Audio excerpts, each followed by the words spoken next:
art, poetry, music, beauty, love is what makes life worth living. And if that's what's knocking at my soul, why not go do it?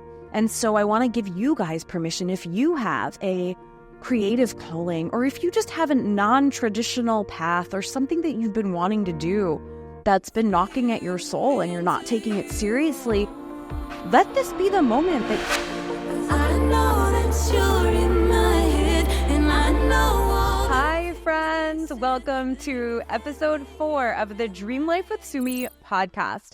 I'm so excited that you're here back with me today. Hopefully you've been following along and are ready to get your mind blown today. Let's see if I can meet that high bar. This podcast is for you if you are a high-achieving woman who's super successful on the outside, but on the inside, you know that there's something more for you. If you don't know me by now, my name is Sumi, and I was in that boat. I spent most of my life building a tech company in DC. We grew it to $20 million in revenue, and my earring just fell off. But I'm going to keep going because we roll with the punches around here.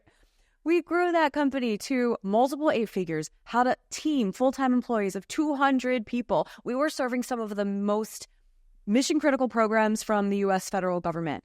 And on the outside, you would think I would feel like a success. But on the inside, I just knew that I was in the wrong place. I was never able to feel fully happy or fully content. And I had a calling on my heart to be a singer, to be a performer, to be a recording artist. So after a decade of building that company, I made the really hard decision to change everything, move to LA, and follow my dream of being a recording artist. And that's what I'm doing today. I have never been happier, never been more fulfilled, and I am on a mission and so excited about inspiring, mentoring, and coaching other women who feel like there's something more for them. So if that's you, keep listening. I got my master's at the Harvard Kennedy School, and this was at the point in my life where I had been growing the company for about a decade. I was in DC, so I'm heavy in politics and policy and how all these things deeply shape and affect the country and the world. So I got really curious about actually spending more of my time inside policymaking and politics. I had set up a management team who was running my company that allowed me to take this year-long, it was an executive master's, so it was a year-long program. And I thought that this is what I wanted to do. The funny thing was, I actually, before I joined the program in August, I went to Nashville for the summer. And I spent what was supposed to be 2 days there, because I believe I had just packed for the weekend.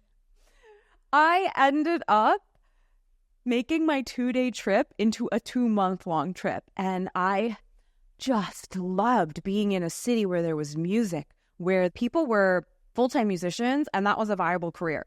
Back in DC, if you tell anybody that you're a full-time musician, everybody's confused. Like, how do you make a living is the question. Like, oh, what do you mean? Like, what do you really do for work? But in Nashville, full-time singer-songwriters, full-time musicians, full-time people in the music industry, and it's just accepted. It's normal. Like, of course, full-time writers, like, that's such a thing there. And I just was so invigorated by that energy. I remember that I thought, well, you know what? Like, I don't have to rush back to DC. I could stay here and actually produce my EP, which is like a mini record, like a 3 to 5 song album that I've wanted to produce for so long. And I was at a voice lesson. My voice teacher had introduced me to a producer, and I'm like, maybe I should just stay. And before I go to Harvard, get this record out of me. And that's what I did. I had the most magical experience that summer. Everything lined up. I posted on Facebook, and a friend said she had an Airbnb that was available, and I stayed there, and I was the most beautiful neighborhood, and I just had the best time recording my songs and working with the producer, and he called me an artist for the first time, and I was like, oh my God, that feels so good. Like, I'm an artist. And I remember just having these moments in time where I'm like, a lot of these hints that, like, this is an identity that you really want to adopt, and I wasn't there yet at all. So I go off to Harvard thinking I'm going to explore a career in politics or policy, right? I had just come off of this high from Nashville, and I walk into the doors at Harvard, and the sign I see on the wall, it says, Harvard, you belong. You belong. And I'm like, why are these signs everywhere that just say, you belong? And they were everywhere. And then I realized that they put those signs up on purpose because everyone that comes to Harvard has imposter syndrome, feels like they're not good enough, that everybody else is smarter than them, that how did I get in? That feeling is apparently so prevalent that the administration decides to put up signs everywhere that says, you belong here. You belong here. It was really interesting to me because I was like, I definitely faced those feelings of imposter syndrome beforehand. I definitely felt like I'm not smart enough. Why am I here? I definitely had those feelings, but it was really interesting to see that I wasn't the only one. So I'm now thinking, well, what did that teach me about my career now as a pop music artist? And I'm like, I have those same thoughts now. I often feel like I'm not good enough. Can I really do this? Can I break out? And the truth is, yeah, I belong. I belong here as an artist, and you belong. You belong in whatever it is that you want to do. Don't forget that. Everybody feels that feeling of not thinking that we're good enough or ready or smart enough or talented enough or strong enough or whatever it is that you're feeling right now. And just remember those signs that were on the Harvard walls. You belong, trying to tell the smartest of the smartest bunch, right? Supposedly in that field, that all were facing that same feeling. So that's one thing that I always try to remember and take to my music career now, to not let myself fall prey to those self-destructive thoughts or feelings of imposter syndrome or not being good enough. The second thing that I thought I would share is a very, very interesting thing that happened to me. And it's still something that I'm working on. We had a leadership class there. It's a very famous class, actually. There's no professor leading the class, no guidance onto how this class is supposed to run. There's rumors about what this class is, right? So everybody's really eager to take this class because it seems like this big mystery and it's very unique, and supposedly everyone has an amazing experience in it and learns so much about themselves as a leader. And so I walk into this class and I'm like a really spirited person, right? And I feel like I had a lot of experience too that I was bringing into that classroom, and I wanted to get the most out of it. And so I remember like the whole idea is that when you're in a classroom of 50, 60 people and there's no guidance from a professor at the front of the room, what happens? Well, you notice that little factions start to form, little cliques start to form. People start to decide, well, we should do this or we should do that, and try to raise initiatives and lead the group in a certain direction. And then there's all the people who disagree and the people who argue and the people who try to sabotage. And there's all of the factions that you can imagine that happen in real life. They happen in this like microcosm in the classroom. And it's fascinating. And so here's my big takeaway. I walk in, and the first day, and this was all set up like this on purpose, okay? There was a limit on the number of people who get into this class. And the administration told us that, well, if you didn't make it into this class, you're not going to get in because there's a limit to the number of seats we have in this classroom. A couple of us looked around and said, but there's a bigger classroom in the hall. Can we just move to that classroom? That way all of our friends who wanted to take this class but didn't get in could be in it. And a lot of us thought that that was a very viable solution, and we were really confused. Remember, this was like first day or two of class. We didn't know that all of this was part of the experience. And so I raised the initiative, and I was like, I think we should move class. And the professor's standing in front of the room. He's just not saying anything. And I was putting forward this initiative for us to tell the administration that we needed to move rooms and like that would solve the problem. And to me, I'm like, it's such an obvious solution. Why don't we just do it? And there were a couple of people who were like in my quote unquote faction who agreed with me. And then there were a couple of my friends in the class too. And I remember that they did not agree with me. They thought it was stupid that I'm spending the time talking about moving classrooms. Like, let's get into the class. The administration already decided what room it was going to be held in. Like, let's actually do the work that we're here to do. And they very much disagreed with me. and then a couple other factions who had a different idea and thought that it was better for a smaller class, and like this shouldn't be, they actively did not want the more people in the class, and like all this stuff, right? So there were all these factions popping up and people with different viewpoints trying to navigate decision-making process when there's no protocol and there's no leader appointed. So all of this was part of the experience. The main thing that I want to share about this is that there was a concept taught in this class called being assassinated. Now, don't take that literally. It was just a word that meant when you try to put something forward and people try to take you down, and people either cut at the idea or cut at you or just act like they don't approve or whatever it is. And how does that affect you as a human?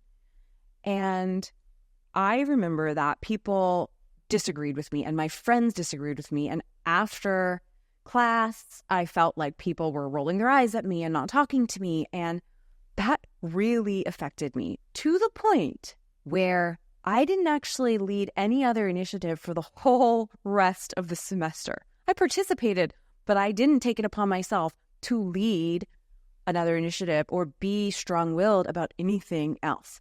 And at the end of the semester, my professor and the TA sat down with everybody and kind of debriefs on how it went. And the one thing they told me was, my TA, I remember this, she said to me, Sumi, you were so engaged the first week. You tried to lead the initiative that you thought was best and people assassinated you. You never recovered from that. You didn't try to lead another thing the whole rest of the semester. What happened to you? She was like, I was waiting. She was like, I was waiting for you to do something else the whole rest of the time, and you never did. And I heard her, and I'm like, holy you're right. I didn't realize that. It's not like it was a conscious thing. It was very unconscious. And I was like, I let the fear of people's opinion of me take me down. And I want you to hear that. So many of us don't do the thing we really want to do, or we don't share our art, or we don't speak our truth, or we don't hold our boundaries, or we don't communicate clearly with people or speak up for what we really want, because we are living in fear of being assassinated, of not being liked, of not being approved of being taken down in some way. And so I try to think about that all the time now when I'm putting something out there on social media, when I'm releasing a new song, when I'm shooting a music video, when I'm in a writing session, anything that I do, I'm like, I don't want to repeat the same mistake twice, right? It's a hard one, but it is so powerful if we can really get that we live by our values and our principles. We don't live by other people's approvals or for other people's validation. We live by our values and by our principles, and we do what we think is right, and people react how they react, and that's none of our business. So that is the second thing that Harvard taught me about being a pop music artist, is that don't let the fear of getting assassinated, and if you're not watching me on YouTube, I keep putting quotes around that word because I don't want anyone to take me literally. Don't let that stop you from doing your thing, no matter what your thing is. Okay? So I hope that you hear that, because that is so powerful. Okay, the third thing that I want to share, I'm a total of 4 things today. The third thing that I want to share, you go to Harvard and you think that everyone is so smart and that all your insecurities come up. And my firm takeaway from that 1-year experience is that no one is special, but everybody is special. And actually, Marianne Williamson, if any of you guys know her or follow her, she said that. She has said that a lot in her teachings over the years. I've heard that from her. And it just really hit me. We're all here. We're all doing our best. We're all trying. No one is special, but everybody is special in some way, right? Everybody had a reason that they're there. We all have a unique thing that we offer, but nobody is better than anybody else. And if we can stop thinking that either we're better than everybody or that someone else or everybody else is better than us, like neither of those thoughts are helpful or true. we're all special and no one is special. And that just evens the playing field. And that's just like how it is. So remember that. And then the fourth thing is that, oh yeah, this is huge. Okay, so Harvard is in Cambridge, Massachusetts. And what is also in Cambridge, Massachusetts is the Berklee School of Music. I go off to Harvard thinking that, well, you know, maybe I want to spend my time in a career in government policy, politics. But meanwhile, all I want to do is go down the street to Berklee College of Music and take guitar lessons, take songwriting lessons, learn more deeper music theory. And every time I would see one of those tear off papers like posted up on a tree or a poster, a cardboard thing, and see like, oh, teaching lessons or come drop in at this course or whatever, it was so tempting for me. And it's so funny because I think that was one of the wake-up calls for me. I spent years exploring what I really wanted to do. You know, when I summarize my life story for an introduction to a podcast or something, it's got to be like succinct. But the truth is, I spent like 10 years trying to figure out, all while I was building that company, I was also in my mind like, but what do I really want to do in life? And it's been like my existential question up until 2 years ago when I decided to commit to music, and everything has been clear since then. But before then, it was like, oh, maybe I want to be an actor. Maybe I want to be a sports journalist or work for CNN or run a gym or just be a life coach and then go into politics. Obviously, I was at school for it. Like, it was a real consideration. When I kept noticing myself daydreaming, first of all, of my summer in Nashville before I started the program, and then looking down the street, wishing I was over there at Berklee, it was like, Sumi, maybe there's some information here for you. Maybe you should take this little knocking at your heart that's been happening your whole life, that's been saying you want to be in music. Maybe you should take that seriously. And I think just giving myself that permission to do that was something that I never thought I could do. I didn't think it was a serious dream. And the cool thing about my life story when I look back is like, well, it was a serious thing. And why did I have all of these rules around what was serious and what wasn't? I don't even get that now, you know, like art, music, beauty, poetry, all of these things, like that Robin Williams quote in Dead Poets Society, I believe. That's what makes life worth living. Law, business, engineering, we all need those things to keep the world going. But art, poetry, music, beauty, love is what makes life worth living. And if that's what's knocking at my soul, why not go do it? And so I want to give you guys permission, if you have a creative calling, or if you just have a non-traditional path or something that you've been wanting to do that's been knocking at your soul and you're not taking it seriously, let this be the moment that you start to question that and you start to ask yourself, why am I not taking this seriously? There's nothing that says you couldn't be just as good as somebody else who's doing it. Oh my gosh, on social media next week, and I should cut this short now, but I am sharing a before and after video that shows how I found this on my phone. It was when I first started, so after I graduated, spoiler alert, I ended up deciding not, after a year of doing work in politics, I decided to make that 180 pivot and go pursue music. And when I first started that path, I didn't really have the talent at singing that I thought I had. I worked on my voice for a really long time. And when I look at how I was back then in 2019, there was a little clip of me singing a song. And then I was like, I can't believe that's what I sounded like. I thought I was decent. I was not. But years later, after putting in the work and putting in the reps and practicing and taking it seriously, I can actually sing. And so it's not even like you need the existing talent. Just like everything in life, like on my last episode, I was talking about taking feedback as proof that you can grow and get better. You can get better at the skill that's required for your dream. Don't think that you have to have everything already or you could never do it. That's just not true. You get better. We all get better if we focus on things. And we got to remember that. I think at some point in adulthood, we forget that we can still learn new things. That's ridiculous, right? Kids are not the only humans who can learn things. We can too.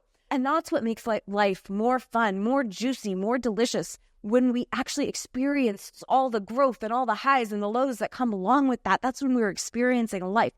If we're just stuck in the same rut, doing the same thing over and over again, that's like the definition of a mediocre, boring life that'll suck us dry. But if we keep learning and keep growing and keep discovering new things about ourselves and about what we can do, that's what keeps life juicy. That's what keeps life fun. And that's what keeps us young and alive. So that's what I want for you guys. And I hope this episode was helpful as you think about what it is that you really want to do in life and how these things that I talked about here apply to you. Okay? I would love to hear from you on Instagram. Tag me at XOSumiX, XOSUMIX, and tell me, what was your takeaway from this episode? Of these 4 things, like what did, of any, hit you? I would love to hear. Until next time.